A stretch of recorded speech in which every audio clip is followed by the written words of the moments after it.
Bonjour à tous, c'est Jean-Luc Roux sur sa chaîne YouTube. Aujourd'hui, nous allons parler de l'Indonésie qui envisage d'acquérir l'obusier automoteur à roues, le Nora B52 de 155 mm de la Serbie. L'Indonésie envisagerait d'acquérir l'obusier automoteur à roues Nora B52, un système d'artillerie moderne développé par la société serbe Yugo Import. Cette décision fait suite à la récente signature d'un accord de coopération militaire entre l'Indonésie et la Serbie qui pourrait ouvrir la voie à l'achat de plusieurs technologies de défense avancées. Le Nora B52 est un obusier automoteur à roues serbe de 155 mm conçu et fabriqué par Yugo Import, offrant une puissance de feu à longue portée, un ciblage avancé et une grande mobilité avec une portée de tir allant jusqu'à 50 km. Selon le Bloc Defense Studies, l'armée indonésienne a manifesté son intérêt pour étendre ses capacités d'artillerie avec le Nora B52, connu pour sa mobilité, sa puissance de feu et sa polyvalence avancée.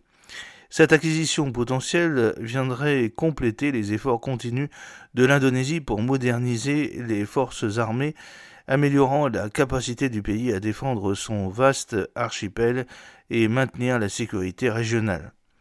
Le Nora B52 est un obusier automoteur à roues de 155 mm modernisé qui combine une puissance de feu avancée avec une grande mobilité, ce qui le rend adapté à diverses opérations de combat.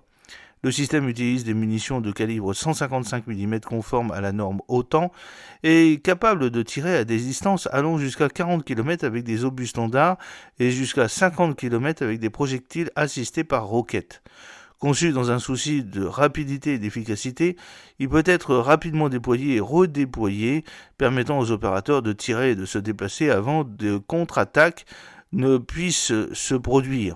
Son châssis à roues permet des vitesses allant jusqu'à 80 km/h sur des routes et des terrains accidentés, garantissant une flexibilité opérationnelle et une rentabilité par rapport au système à chenilles.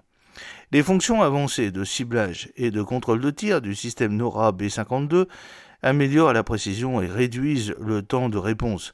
Cela en fait un outil précieux pour fournir un soutien d'artillerie précis et opportun dans les scénarios de combat. De plus, le véhicule est protégé par un blindage capable de résister aux tirs d'armes légères et aux éclats du but, améliorant ainsi la capacité de survie de son équipage dans des environnements à haut risque.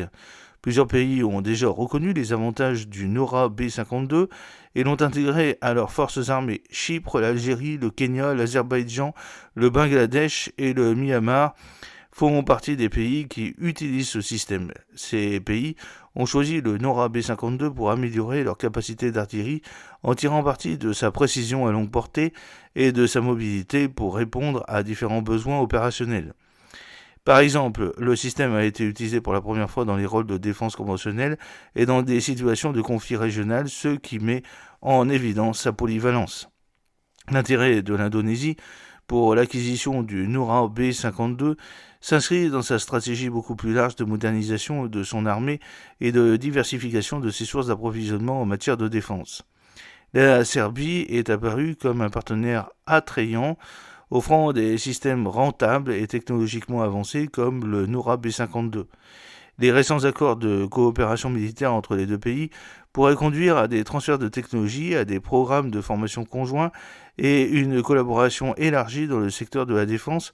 Si l'accord est finalisé, le Nora B52 deviendra un élément essentiel des efforts de modernisation de l'artillerie indonésienne, augmentant considérablement sa puissance de feu à longue portée et sa flexibilité opérationnelle dans des environnements difficiles. J'espère que cette petite vidéo vous a plu. N'oubliez pas de cliquer sur le pouce pour la promouvoir, de vous abonner si ce n'est pas encore fait et de partager cette vidéo sur vos réseaux sociaux. A très bientôt, fidèlement, Jean-Luc Haut.